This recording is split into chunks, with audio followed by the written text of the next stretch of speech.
أهلا بيكم في كورس الفوتوشوب. النهاردة هنتكلم على نوعية من الديزاين بتسمى السبراي فانسي ديزاين. الديزاين دي ببساطة بتكون عبارة عن تصاميم بدمج ما بين الصورة وبدمج ما بين الألوان والرسومات، بحيث بلاقي مظهر الصورة مبهج شوية. هوريكم الأول نماذج من أعمال الفنان مجدي لوبيز، وبعدها نختار انسبيريشن من أعمال هو عملها وابتدي أطبق ليه التصميم. اول حاجه عندي هو نموذج الصوره دي ونموذج صوره البنت وصوره السان جلاسز، وهلاحظ ان هو حاطط فيها زي سبرايد كلر من الجرادينت، تدرجات لونيه، فمظهر الصوره طالع بشكل مبهج. الصوره الاساسيه بالبلاك اند وايت بالابيض والاسود، وبدا ان هو يحط تاتش من الالوان، درجات السيان مع درجات البيربل والبينك، بحيث يدي مود انسبيريشن شويه او فانسي شويه، غريب شويه. بصوا النموذج تاني زي النموذج ده، هلاحظ ان صورة البنت هنا هو حاطط جوه جزء المخ او جزء البرين، حاطط شكل ديزرت، شكل صحراء، وشكل هنا الشمس، والكلاود السحب طالعه بره اطار الرأس، والسان جلاسز مساحة لون بالايه بالابيض. هو هنا ممكن فكرة الوضوح بتاع التصميم، فكرة الدريم، فكرة الحلم، ان هي البنت مش شايفة قدامها غير حلم الصحراء، ان هي عايزة تعيش في الصحراء او عايزة تذهب للصحراء. نموذج تاني زي التصميم ده، تمام. وهلاحظ توزيع السكوير المساحات، وهلاحظ تكرار الجزء تحت، وهو هنا معمول له تكرار فوق كمان، بحيث ان هو ما بين السماء والارض، فكرة الطيران. بصوا مثلا نموذج تاني هنا، تفريغ شكل الوش ذات نفسه وتفريغ الكتلة الخاصة بالجسم، وده نموذج انسبيريشن اللي انا حاولت اقرب منه في التصميم اللي انا عملته على الصورة الشخصية الخاصة بي. نموذج تاني زي ده، هلاحظ فريم اطار الوجه نفسه طالع منه جزء الماونتن، وان الفريم شكل الوجه هنا فوق، وهلاحظ استخدام الجرادينت، التدرجات اللونية، درجات اللون التروكواز مع الاورنج والاصفر والبينك. هنا بصوا شكل الكب مع دمج شكل السحب، فبيبتدي الاحظ ان التصميم فيه زي انسبيريشن كده من استخدام درجات الالوان، من استخدام شكل الفلورا للازهار وشكل الطيور معايا في النقطه دي. هو هنا بيحب ان هو يوضح فكره التناقض ما بين استخدام السلاح والاسلحه وما بين البيس السلام اللي هو الطيور والورد. فاهمين الفكره؟ هنا برضو الازهار مع صوره البنت، هنا شكل الرأس مقطوع مع استخدام شكل الايه، شكل الوردة، هنا شكل الطيور، تمام. هنا نموذج برضو فكرة مقاربة لفكرة الايه، الديزرت، الصحراء. وده التصميم اللي احنا بإذن الله هنعمله ايه، هنعمله مع بعض النهاردة، نشوف الافكار بتاعته ازاي.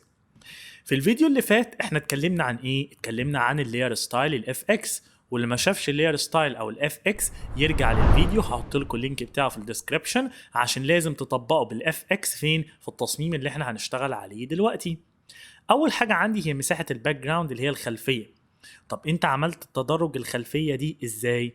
لو انا عامل نيو لاير جديده فاضيه، وملون مثلا اللاير دي بدرجه لون، وليكن مثلا بالاداه الريكتانجلر ماركي، هعمل سelection كده وهلون اللاير دي مثلا بدرجه اللون، درجه اللون النيفي ده. هاجي هنا وهضغط اختصار الاف اكس وهقول له اوبشن الجرادينت اوفرلاي اللي احنا شرحناه في الفيديو اللي فات. هاجي في الجرادينت هنا وهضغط دبل كليك، هختار اول حاجه درجه اللون الايه، درجه اللون الاورنج وليكن اللون ده، هضغط كليك ودراج، انا هسحب الالوان دي ايه من البار الخاص بالجرادينت. هنا دبل كليك، هختار درجه اللون اورنج، بس اورنج درجه اكتر شويه، دبل كليك هنا هختار اللون اورنج بس على ايه، على اصفر شويه بس. ده ببساطه اهو. ممكن كمان ان انا اعمل التدرج اللوني، اقول له اوبشن ايه، ريفرس يعني اعكس او اقلب. اول ما هقول له اوكي، هلاحظ دلوقتي بقت المساحه التدرج باللون ده. طب هو ليه الشكل باللون المنظر ده؟ لان الشكل دي درجه اللون الايه، درجه اللون الاساسيه ايه، الاساسيه بتاعته. عملنا كمان ريكتانجل مستطيل ولوناه درجه اللون الاصفر، وعملنا هنا شكل ايه، شكل سيركل ومدموج معاه شكل سكوير. يعني هنا نيو لاير، رسمت شكل سيركل دايره اهو بالبساطه دي، وهاجي هنا استخدم الايه، الريكتانجلر ماركي، وهقول له اد تو سelection، اعمل لي اضافه، وهزود هنا ايه، هزود شكل ريكتانجل مستطيل. بصوا كده، خلاص كده انا زودت شكل مستطيل مع شكل الايه، مع شكل الدايره. هنا درجه اللون جرين، لايتنج جرين، درجه لون اخضر، بس المره دي هنا بصوا انا هعمل ايه، انا هاجي بالبرش بالفرشه، وهستخدم من هنا سوفت راوند، فرشه ليها اطراف ناعمه. تمام، يلا بقى هنقلل الاوباستي بتاعتها شويه، الشفافيه بتاعتها، وهرسم بالبرش. هضغط كليك وهرسم بالبرش. هخصص لكم الفيديو الجاي ان شاء الله هنتكلم على تفاصيل البرش الفرش وازاي تستخدموها بطريقه احترافيه وتطلعوا بيها افكار كويس قوي. بصوا كده انا قللت اهو الاوباستي. ليه؟ انا عاوز مساحه اللون من تحت تكون فيها تكون فيها شفافيه بالمنظر ده. بعد ما عملنا الباك جراوند الخلفيه عندي، نيجي بقى للصوره. انا حبيت اجرب على صوره شخصيه، صوره ليا. بصوا دي الصوره الصوره الاساسيه. انا فصلت الجزء ده من الصوره، شلت المساحه الكتله اللي هنا دي انا شلتها من الصوره، بحيث ان انا اعمل لها اعمل لها ديليت. يعني باجي بالسلكشن وابتدي اعمل اعمل سلكشن مثلا، وليكن هستخدم البوليجونال لاسو تول. هعمل سلكشن للمنطقه دي. انا عاوز افرغ الكتله الداخليه للصوره. طب انت هتفرغ الكتله الداخليه، العناصر دي محتاج ان انت تشيلها، هيكون سهل عليك ان انت تشيلها. هوريكم بقى ان انا بعمل سلكشن الاول بطريقه مظبوطه للوجه ازاي. اول حاجه انا هعمل سلكشن هنا عشوائي كده. بصوا هعمل سلكشن بشكل عشوائي كده لجزء الشعر كده، سلكشن هنا فوق كده. هرجع كنترول ماينس سلكشن للراس. تمام، رايت كليك وهقول له لاير فيا كابي. طب لاير فيا كابي السلكشن هل هيكون عندك مظبوط؟ طبعا طبعا لا. بصوا الاطراف بتاعت السلكشن مش مظبوطه. قبل بقى ما اعمل سلكشن باجي الاوبشن فوق هنا اسمه سيلكت اند ماسك وبضغط عليه. سيلكت اند ماسك ده بيعمل لي حاجه اسمها ريفاين هير، ان هو بيبتدي ينعم الاطراف الخاصه بالشعر. ممكن اجي للفيو للمنظر اقول له اوفرلاي، خلي المنظر شفاف عشان ابقى شايف المساحات الموجوده عندي. وباجي هنا للايكون رقم 2. الايكون دي خاصه براش اسمها ريفاين ايدج براش. بصوا كده بالبراش دي بعمل بمسح. بصوا كده اللي بيحصل، انا بمسح بمسح المساحات الخاصه بالسكين بالجلد. انا عاوز بس اطراف مساحه الدق هي اللي تكون موجوده عندي في التصميم. هنا برضو ببتدي ان انا امسح بالبراش المناطق دي. طب انا لو غلطت في حاجه برجع ازاي؟ لو غلطت برجع ان انا بستخدم البراش العكس اللي هي البراش تول، وابتدي ارجع في ازود المساحات الغلط اللي عملتها. تمام، باجي هنا وممكن اتحكم في الاوفرلاي اللي هو نسبه الشفافيه بتاعتي، وبعلم علامه خاصه على على السمارت راديوس. بعلم هنا وبزود الراديوس النسبه بتاعتي. بلاحظ دلوقتي ان هو بدا ينعم ويشيل كل اطراف الجلد ويحافظ بس على اطراف الشعر. ممكن كمان اتحكم في السموث اللي هو النعومه. بصوا كده اللي هو نعومه الاطراف. فيذر برضو نعومه او الحواف الناعمه. كونتراست اللي هو التباين. بصوا هنا هيشيل المساحات الخفيفه، هلاحظ ان هي بدات تختفي. والشيفت ايج ده بيعمل شيفت ايج لو خليته بالماينس هو هيبتدي ياخد اكتر من كتله الشعر، اما لو خليته بالبوزيتيف هياخد اكتر من ملمس الجلد في الصوره. انا هخليه مثلا ماينس 2 مثلا، كفايه قوي كده، وهضغط اوكي. هلاحظ هنا السلكشن ان هو بقى محدد لاطراف اطراف الشعر. لو قلت له رايت كليك لاير فيا كوبي كده انا اخدت سلكشن من مجسم الراس مع الحفاظ على اطراف مع الحفاظ على اطراف الشعر بصوره واضحه. هنا بقى خلاص انا خدت كوبي من كتله الراس، وبدات ان انا الغي المساحه دي بحيث يكون موجود عندي جزء بس شكل لميس نفسه وشكل وشكل كتله الراس. هاجي بقى لكتله الراس دي واحط فوقيها شيبس اشكال. الشكل ده شايفين فريم، شكل اطار قطع للراس كده، وشكل فريم تاني جوه بالمنظر ده عشان افرغ كتله الراس، بحيث ابين جوه كتله الوش ان في هنا منظر تاني. هلاحظ ان اللاير دي موجود ليها اف اكس دبل كليك. تمام، هلاحظ ان انا عامل لها افكت الانر شادو. قلنا انر شادو يعني ظل داخلي. بصوا كده هتلاقوا ليها ظل داخلي، ودرجه اللون بتاعه الظل درجه لون فاتحه. بصوا لو شلت الانر شادو ده الشكل قبل قبل وبعد، ده الشكل قبل وده الشكل وده الشكل بعد. تمام، وهنا كتله اللون كتله اللون الغامق. انا عايز بقى جوه الصوره دي ادخل صوره لمنظر تاني لشكل تاني. طب ادخل صوره لشكل تاني ازاي؟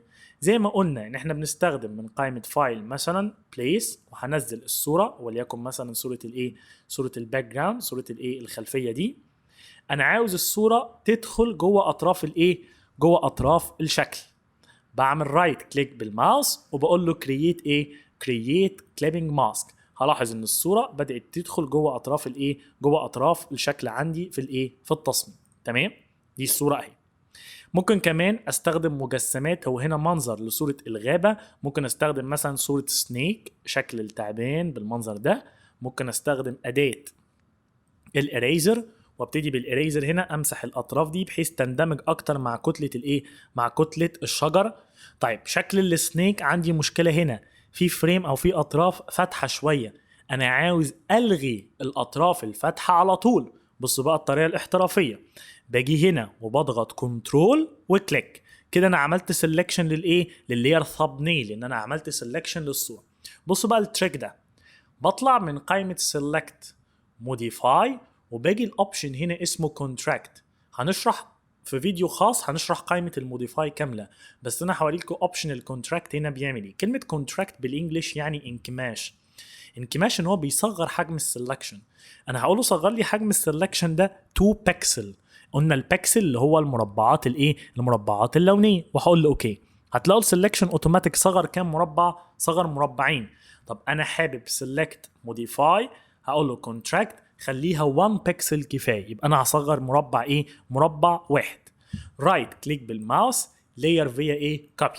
بصوا دلوقتي هنا الكوبي النسخه اللي انا اخدتها من شكل السنيك. بصوا الفرق ما بين السنيك وهو كده وما بين السنيك وهو بالمنظر ده، شايفين الفرق؟ دي اللاير القديمه اللي هي فيها الاطار الابيض، ودي اللاير الجديده من غير الاطار ايه، من غير الاطار الابيض. ممكن ازود كمان شكل الليفز، شكل هي اوراق للشجر، وبرضه اعمل لها كليبنج ماسك. ممكن اعمل كليبنج ماسك بطريقه تانية، شورت كات للكليبنج ماسك، الت وكليك. تمام، هاجي هنا الت وكليك. تمام، برضه هعمل شو لللاير التانية. واخر صوره ممكن استخدمها هي صوره شخص رجل وكانه عامل عمليه ايه، ستاندنج، ان هو قاعد على جزء كتله الايه، كتله الوجه. ممكن استخدم مثلا مجسم معاه شكل الفوكس ده وباصص في زاويه ايه، في زاويه ممكن نعتبرها مقاربه شويه لشكل الايه، التصميم. واخر حاجه الصن فلير اللي هو لمعه الشمس، ودي بنستخدمها مع اللاير، هي بتكون نورمال. بنغير المود، بنختار المود ايه، بنختار المود سكرين عشان يبقى فيه لمعه او اضاءه ببساطه. تمام. واخر اوبشن عندي هنا الداتد، ازاي بخلي التصميم، ساعات بتشوفوا تصاميم على النت بيكون عليها داتد زي نقط كده او زي تحبيب كده كانها رسمه او كان فيها سكراتشز. دي بتتعمل ازاي؟ باجي من قائمه لاير، نيو لاير، بعمل لاير جديده، بغير المود عندي هنا وبختار المود اوفرلاي. اوفرلاي يعني شفاف. وباجي هنا انا هسمي اللاير مثلا داتد. بصوا الخدع اللي انا بوريها لكم دي. وهاجي هنا هقول له fill with overlay natural color 50% gray، ان انا اخلي اللاير تكون مليانه بدرجه لون جراي، ويكون طبعا البرسنتج تبعها بتكون 50%، بيكون 50%. بعلم علامه fill وباجي هنا الاوبشن اوكي، بضغط عليه. تمام، كده بقت لاير فاضيه لونها ايه، لونها جراي. من قائمه فلتر وباجي الاوبشن هنا اسمه ايه، اسمه فلتر جاليري، وفي فيديو كامل هشرح لكم الفلاتر وهشرح لكم الادجستمنت في الاعدادات، بس تابعوا الكورس الفوتوشوب ايه، كامل للمبتدئين. تمام. هنا بقى فتحنا الفلتر جاليري، باجي هنا من الاوبشن التكتشر اخر جروب اللي هو الملمس، بختار اوبشن هنا اسمه جرين. كلمه جرين يعني تحبيب. بصوا لو جيت عملت كده زوم ان كنترول بلس وزودت الانتنستي، بصوا هنا الانتنستي اللي هو الشده بتاعته، والكونتراست اللي هو التباين، بصوا كده بيزود الكونتراست او بيقلل التباين ما بين الغامق والفاتح. ممكن اختار الجرين تايب، لو انا عاوزه سوفت يكون ناعم، لو انا عاوزه سبرينكلز بصوا بيكون حاد شويه، جلامد، كونتراستي، ستيبلت، هوريزونتال افقي، فيرتيكال راسي، سبيسايد، على حسب. تمام. هاجي هنا مثلا وهقول له enlarged، ده كان كويس. بصوا هنا اوبشن هنا enlarged وهقول له اوكي. طب انت بصوا هنا عملت اللاير والمود عندي اوفرلاي. بصوا لو جيت قربت كده هتلاحظوا ان اللاير بقى كأن فيها الداتد، شايفين الداتد دي؟ بصوا الداتد دي عطت شكل جمالي اكتر للديزاين، عطت له السمه بروفيشنال شويه، ان التصميم لما تعوب عليه ان ايه ده، هو ازاي عامل اشكال وازاي مديلها التكتشر او ازاي مديلها الملمس بالشكل اللي احنا شايفينه ده. نتمنى يكون الفيديو ده خفيف عليكم وبسيط، ازاي تعملوا تصاميم مبدعة او انسبيريشن للفانسي ديزاين اللي بتدمج ما بين الرسم وبتدمج كمان ما بين الايه، ما بين الصورة، علشان تقدروا تطلعوا افكار جديدة وتصاميم جديدة مبهجة. بتمنى نكون افدناكم. ما تنسوش تبعتوا لي التصاميم الحلوه بتاعتكم على الانستجرام علشان اعمل لكم فيديو مخصص لنقد التصاميم.